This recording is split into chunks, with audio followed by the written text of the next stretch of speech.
were saying earlier that your work has changed because now it's very label driven, meaning that you're not doing as much tracking and on Chris's schedule and doing more mixing stuff. That's the reason for it? Yeah, exactly. Although the Chris stuff is also label work, but that's just a constant thing, whenever he wants to record. He's the only person I record now, so if someone does want to record, the only person I will do it with is Chris.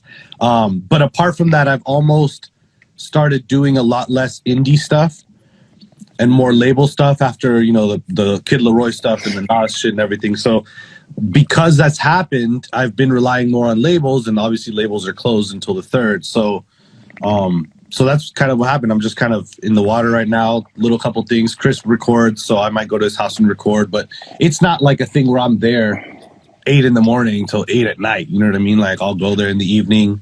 I'll be back by like 1 or 2. You know what I mean?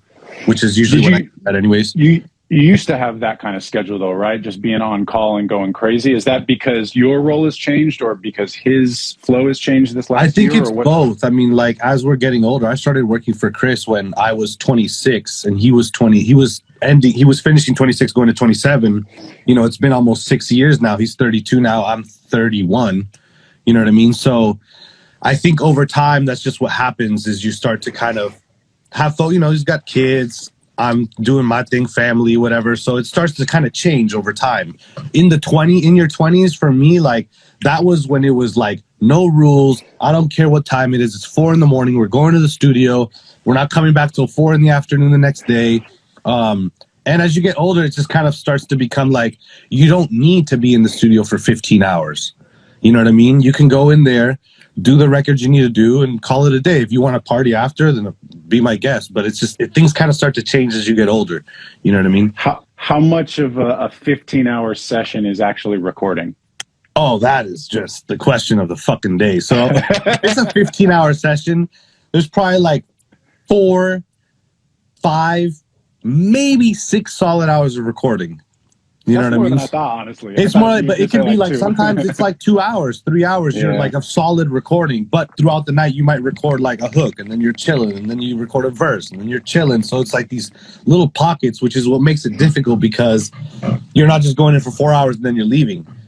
It's 15 hours, and you're doing these pockets of recording, and then at 2 in the morning, so and so pulls up.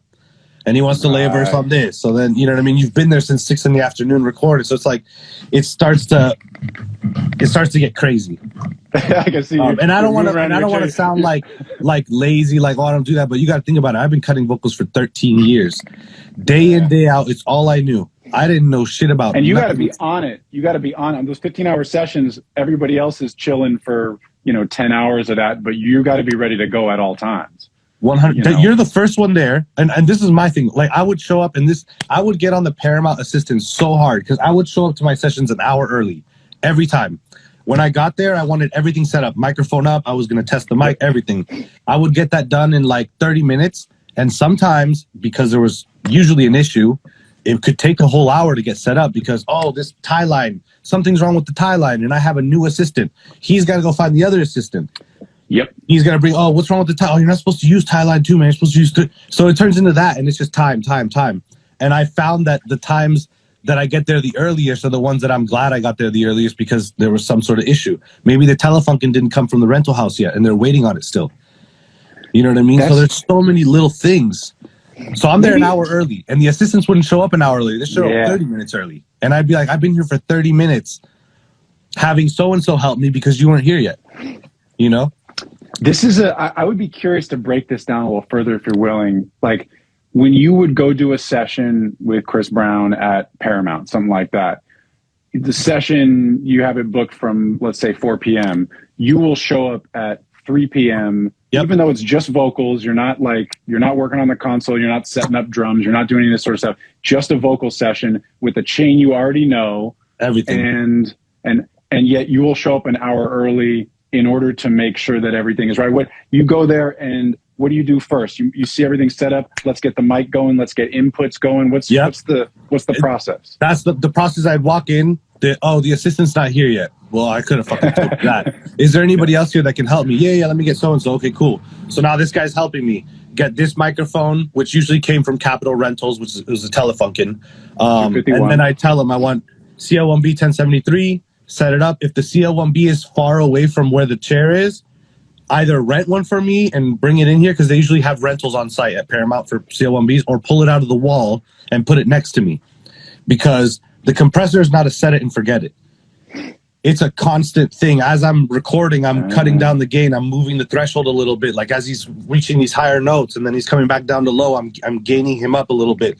So it's a constant thing. So I need both things next to me when I'm sitting in the chair.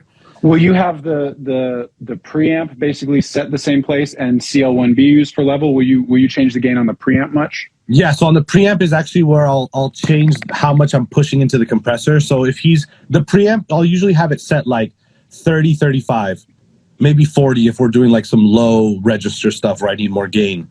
But it's usually 35 to 40, and then I'll mess with the trim. So if I'm pushing too hard into the compressor, the CL1B, right, instead of backing down on the threshold, which is just going to make my signal get hotter, right, because it's compressing less, I'll drop the signal on the trim of the CL1 of the 1073, and that trim will push into the CL1B less hard, which will cause it to compress less, which is what I'm trying to do, is not have it push so hard. Because if I just pull the threshold, that signal is going to push right through and it'll probably be too hot, because I'm recording. You might clip. Yeah, and I record, like, I don't record low, Chris. Like, I record full, healthy waveforms. You know what I mean? So I only have, like, 25% up here before I start to, you know what I mean? So I have to kind of gauge it the whole time.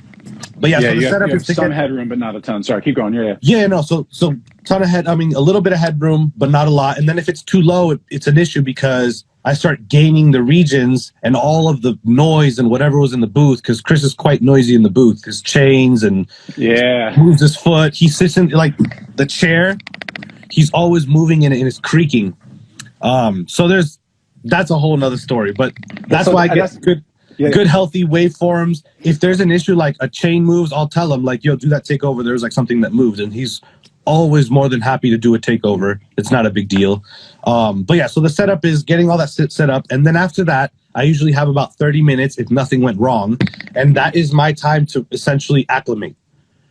You know what I mean? So I acclimate to the studio, I roll up a joint, have a conversation with the assistant, maybe listen to something. You know what I'm saying? I just acclimate to the room so that when Chris gets there, I'm acclimated. I can move. I know where the chair is. I'm in a different room sometimes every session when I was at Paramount.